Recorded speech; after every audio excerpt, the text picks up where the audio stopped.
नमो नमः। आज आपकी बुक संस्कृत रत्नम से सप्तमा पाठ 7वां चैप्टर चतुरः काकः। आपके पाठ का नाम है चतुरः काकः, मतलब चतुर कौवा। आज हम इस पाठ को पढ़ेंगे और इसके साथ साथ इसका अर्थ भी जानेंगे।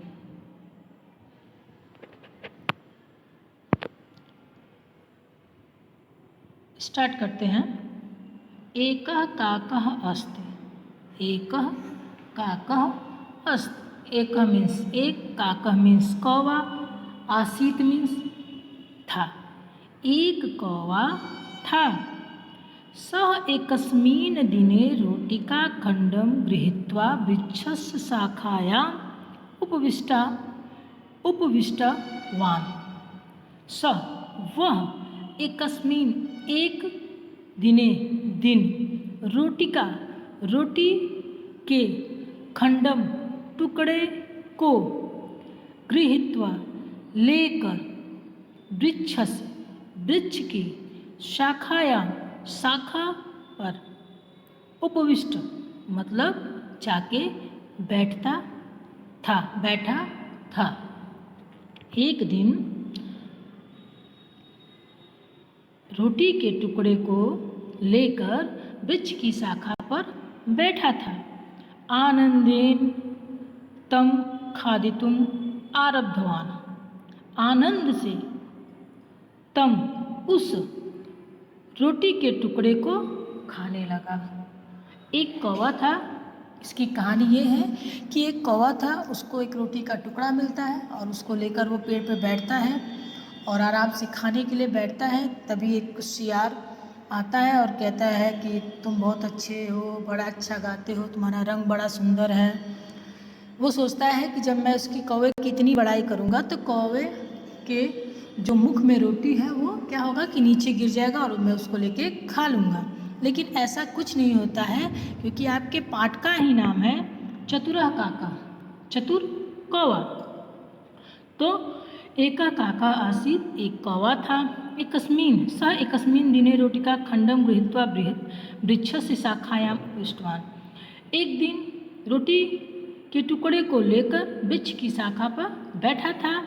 आनंद से उस रोटी के टुकड़े को क्या कर रहा था, वो खाने लगा। आनंद से रोटी के टुकड़े को खाने लगा। तदा एकः शृंगला तत्र आगतः। तभी एक सियार वहाँ, या लोमड़ी बोल सकते हैं, तभी वहाँ एक सियार वहाँ आया। तभी एक सियार तत्र वहाँ आगतः मीन्स आया। सः काकस्य मुखे रोटिका खंडम दृष्टवान। वह कौवे के मुख में रोटी का टुकड़ा देखा।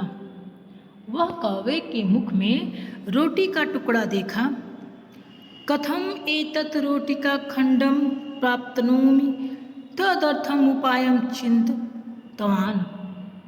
अब वो सोचता है कि ऐसा क्या करे कि वो रोटी का टुकड़ा मुझे मिल जाए। तो कहता है कथम, कैसे, एतत् यह, रोटी का खंडम रोटी के टुकड़े को प्राप्त करूं, प्राप्नोमि, कैसे इस रोटी के टुकड़े को प्राप्त करूं। तदर्थम, इसके लिए, उपाय को सोचने लगा। तो दूसरे पैराग्राफ में क्या है कि पहले पैराग्राफ में कौवा है, उसको रोटी का टुकड़ा मिलता है और उसे उस रोटी के टुकड़े को लेके वो वृक्ष की शाखा पर बैठ जाता है और उस रोटी के टुकड़े को बहुत आनंद से खाता है। लेकिन तभी एक सियार वहाँ आता है और वह कौवे के मुख में रोटी का टुकड़ा देख सोचता है कैसे यह रोटी का टुकड़ा मैं प्राप्त करूं, इसके लिए उपाय सोचने लगा। तो तदा एक सिंगला तत्र आगतः, तभी एक सियार वहाँ आया। स काकस्य मुखे, वह कौवे के मुख में रोटी का टुकड़ा देखा। कथम एतत्, कैसे यह रोटी का खंडम, रोटी के टुकड़ों को प्राप्त करें। तदर्थम, इसके लिए उपाय सोचने लगा। अनंतरम काकम प्रति उक्तवान, उसके पश्चात कौवे से बोला। उसके पश्चात ये सब सोचने के बाद कौन, सियार कौवे से बोला। भो मित्र, उसके बाद देखिए संबोधन चिन्ह लगा हुआ है। भो मित्र, पक्षिसु भवान अति सुंदर अस्ति। हे मित्र, आप पक्षियों में सबसे महान और क्या है, अतीव सुंदर, अत्यधिक सुंदर हैं। आप पक्षियों में महान, अति सुंदर हैं। भवतः वर्णः तु अति आकर्ष, वर्ण मीन्स होता है रंग, भवतः मीन्स होता है आपका, ठीक। तो भवतः आपका रंग तु तो अतीव अत्यधिक आकर्षण है। आपका रंग तो अत्यधिक आकर्षण है। भवतः स्वर अपि मधुरम, आपका स्वर भी, और आपका स्वर भी क्या है, बहुत मधुर है। आपका कलर बहुत आकर्षण है और आपका स्वर भी मधुर है।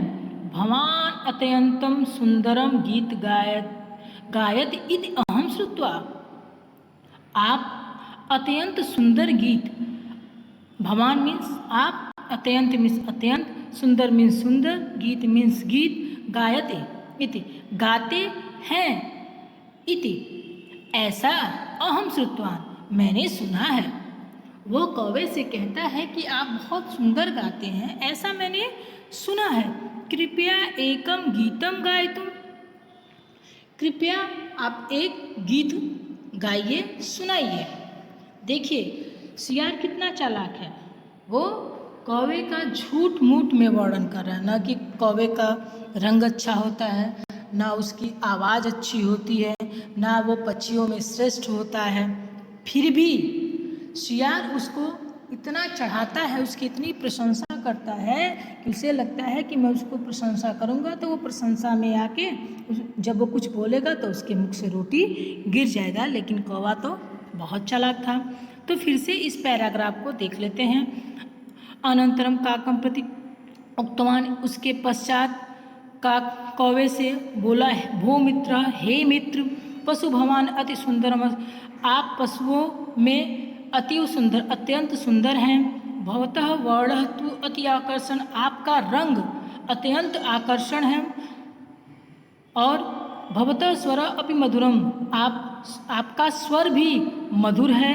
भवान अत्यंत सुंदरम गीत गायतम इति अहम श्रुतवान, आप अत्यंत सुंदर गीत गाते हैं। इति अहम श्रुतवान, ऐसा मैंने सुना है। कृपया एकम गीतम गायतम, कृपया आप एक गीत गाइए। श्रृंगालस्य वचनं श्रुत्वा काकः झटिति रोटिका खंडम पादयो अधः स्थापित्वा। देखिए जब इतनी सारी बातें सियार बोलता है तो कौवा क्या करता है, श्रृंगालस्य, सियार, श्रृंगार मतलब सियार का वचन सुनकर, काकः कौवे ने, शीघ्रता से, झटिति मतलब शीघ्रता से, रोटी के टुकड़े को, पादयो मीन्स पैर, अधः मीन्स नीचे, पैरों के नीचे क्या कर देता है, पकड़ लेता है, पकड़ के रख लेता है। वो नहीं है कि उसने उसको उकसाया, उसको उसकी प्रशंसा की तो वो जल्दी से मुंह खोला और उसका रोटी नीचे गिरा, ऐसा नहीं हुआ। क्योंकि उसने सारी बातें सियार का बड़ा ध्यान से, उसके वचनों को बड़े ध्यान से सुना और कौवे ने शीघ्रता से रोटी के टुकड़े को पैरों के नीचे पकड़ के रख लेता है। देखिए आपका फिगर भी दिया हुआ है। कौवे ने अपने रोटी को पैर, जो रोटी का टुकड़ा है वो पैर के नीचे रखा हुआ है और सियार नीचे से उससे बात कर रहा है। देखिए दिया है उक्तवान, कौन बोलता है? कौवा।